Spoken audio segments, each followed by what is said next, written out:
What if a single silent midnight skirmish could redraw the world's red lines, and the world never even noticed? In the dead of night, on the shadowy edge where Russia meets NATO, a secret operation was set in motion and just as quickly snuffed out. Almost no Western news outlets mentioned it, but the stakes couldn't have been higher. Russian special forces collided head-on with elite saboteurs, armed with the latest NATO technology, night vision, silent weapons, the kinds of gadgets you'd expect in a new era of covert warfare. This wasn't an ordinary border patrol. It was a high-tech, high-stakes confrontation deep in the forests of Pskov, a place most people couldn't find on a map. But here's the twist. The failed incursion triggered something unprecedented.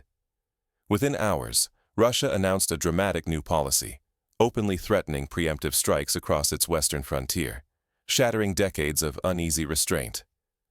The rules have changed, and almost no one is talking about it. The world's stability was nearly upended while most people were sleeping. If you miss this, you're not alone. But the risk is that next time, we all wake up to a crisis we never saw coming. So how did a forgotten, swampy borderland become the spark for a potential global crisis? Let's rewind and uncover the story behind this invisible escalation. To understand just how close the world came to a turning point, we need to dive into the shadowy forests of Pskov, where cutting-edge surveillance and old-school tradecraft collided. Here's how it all began. This isn't your ordinary borderland. Here, in the tangled forests and endless swamps of Russia's Pskov region, the world's most sophisticated surveillance technology lies buried beneath moss and peat, hidden from sight, but always listening. For decades, experts believed the Pskov border was nearly impossible to cross. Miles upon miles of treacherous marshland, thick undergrowth, and icy lakes made it a nightmare for anyone but the most skilled to traverse. To civilians, this was a no-man's land. But to intelligence agencies, it was the perfect shadow zone, a place where even the boldest could vanish without a trace. NATO's top strategists saw an opportunity. They banked on the region's remoteness and its reputation as a blind spot, planning to send in elite, heavily equipped teams trained to move non-stop, unseen and unheard, through the deadliest terrain in Europe. Night vision gear, silent weapons, and relentless training were supposed to give them the edge.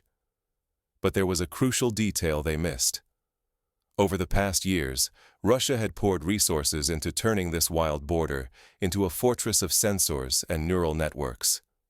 Beneath the mud and moss runs a multi-layered seismic acoustic net, known as the Zaslon system. This isn't just a motion detector. Powered by advanced neural algorithms, it reads subtle vibrations, thousands each minute, distinguishing a human's rhythmic, weighted steps from the lighter tread of an animal or the random rustle of branches.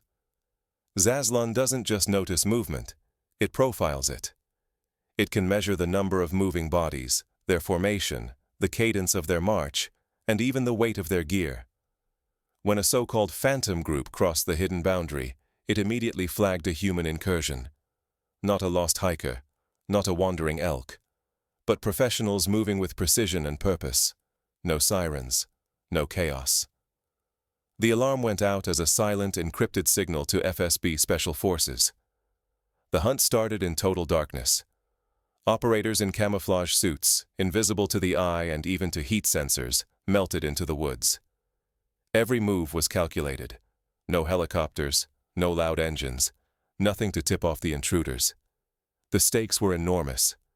If Russia's technology had failed, a critical military base could have been taken out of action, shocking the world and shifting the balance of power on the border. It's a reminder. Today, it's not just boots on the ground that decide the outcome, but the invisible war of sensors, codes, and artificial intelligence. But who were these elite saboteurs? What was their real mission, and why did a handful of operatives pose a threat so great that it could upend global strategy? To understand the scale of the threat, we need to examine what these infiltrators carried, and what exactly they intended to unleash deep inside Russian territory. 4 shadows moved through the forest, but their weapons were not just rifles. They carried devices that could blind, burn, and paralyze an entire military base in minutes. After their capture, Russian forces discovered the true scale of the threat. The group consisted of 2 veterans from Baltic Special Operations, both with years of covert warfare experience, and 2 Western European officers, highly trained, disciplined, and unmistakably professional. Their gear was state-of-the-art, the kind issued only to elite units. They were armed with Belgian Scar L rifles, reliable for any environment. But in their packs, Russian operatives found far more dangerous tools: blocks of C4 plastic explosives, electromagnetic pulse generators capable of frying control centers, and thermite charges designed to melt steel and concrete. There was also an American-made laser designator, meant to silently paint targets for remote missile strikes, and encrypted satellite communications to coordinate in real time. These were not rogues on a rogue mission. Their entire arsenal pointed to a clear, ruthless objective: cripple the Kresty Air Base. Kresty is home to the 76th Air Assault Division, Russia's elite. If brought down, it would cripple Russia's rapid response, not just for hours, but for days. Their plan was methodical and devastating. Phase 1. Use EMP devices to plunge the base's command centers into blackout, leaving defenders blind and helpless. Phase 2. Breach the perimeter and deploy thermite to destroy runways and ignite fuel reserves, ensuring no aircraft could take off or land. Phase 3. Use the laser designator to mark surviving assets for long-range missile strikes, turning Kresty into a firestorm before Russian forces could react. It was an operation built to create chaos, to shatter Russia's airlift capability, and to send a message: nowhere is safe. Had they succeeded, the entire balance on the western frontier would have shifted overnight. A successful mission could have triggered immediate military retaliation, risking an escalation that could sweep through the region and far beyond. But what happened after the capture sent even greater shockwaves. Now let's look at how Moscow responded, and why this single night may have changed the rules of European security forever. But what happened after the capture sent even greater shockwaves. Now let's look at how Moscow responded, and why this single night may have changed the rules of European security forever. The quietest victory brought the loudest ultimatum.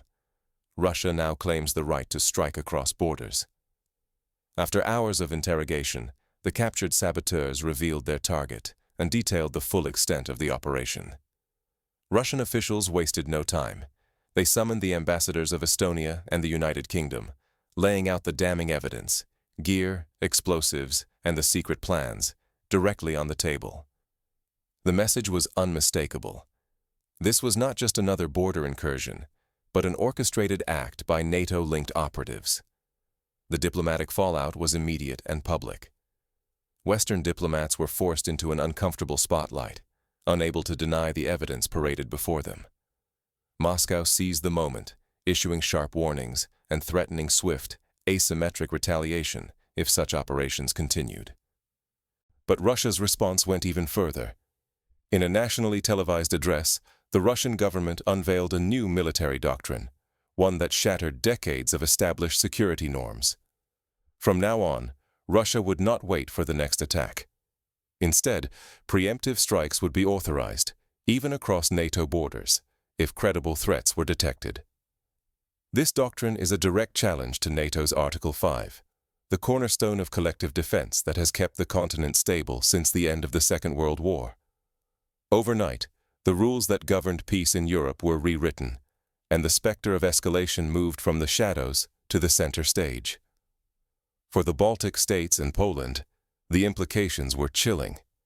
Their territories, once seen as secure launching pads for Western operations, were now squarely in Russia's crosshairs. The line between offensive and defensive, between wartime and peacetime, had blurred in ways unseen since the Cold War. The risk? A new precedent for preemptive violence in peacetime, a dangerous erosion of the boundaries that have kept major war at bay. The fragile architecture of European security is suddenly at risk, and with it, the peace of mind and stability millions have come to take for granted. The question now is, how will Europe's eastern neighbors react, And what ripple effects could this doctrine spark across the globe? The next moves may decide whether this standoff stays cold or explodes into open conflict. The rules have changed, and not just for generals. What once felt like distant military chess games now reaches into the lives of everyone. Today's front lines are no longer marked by clear borders or open clashes. Technology, secrecy, and split-second policy shifts can change global security overnight, without warning and without headlines. In this new world, the traditional red lines, those unofficial limits that kept superpowers apart, are fading fast. One shadowy operation can trigger a public threat or ultimatum, collapsing old norms and forcing governments into risky new positions. But it's not just soldiers or politicians at risk. For civilians everywhere, the warning is clear. The next escalation could come from obscured, unreported corners of the globe, places most of us will never see or even hear about. A single hidden event can reshape alliances and redraw the map of what's safe. Governments, alliances, and entire populations need to rethink their assumptions about how much time they have to react. The era of slow-moving threats and predictable responses is over. The next severe crisis may offer no signal, no preparation, and no time to respond. This is the moment when feeling secure, just because things seem quiet, is the biggest risk of all. If you wait for official warnings, you might already be too late to understand what's really at stake. So, with these invisible risks now at our doorstep, what should you watch for next? And how can you spot the signals before the headlines break? Now you know what almost changed global history in a single night. Will the world take notice before the next line is crossed? Tonight's secret battle in the forests of Pskov was not just another border skirmish. It was a signal, a warning that the quiet spaces between nations are now front lines, shaped by shadowy technology and elite forces moving in silence. Russia's unprecedented response has torn up its old playbook, giving a green light to preemptive action far beyond its own borders. If you think this is a distant or isolated event, consider what's truly at stake. One slip, one overlooked signal, could set off a chain reaction far greater than anything we have seen in decades.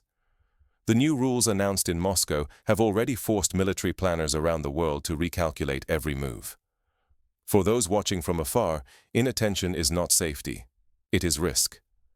A future turning point may come silently, overnight, and impact lives far beyond any map of Eastern Europe. The next escalation may not make headlines until it is too late to matter for ordinary people and their sense of security. Staying critically informed is your only defense in an age where threats take unfamiliar forms and consequences arrive without warning. The story does not end here. The next steps, and the world's responses, will determine whether this failed operation becomes a chilling footnote or the first page of a new, more dangerous era.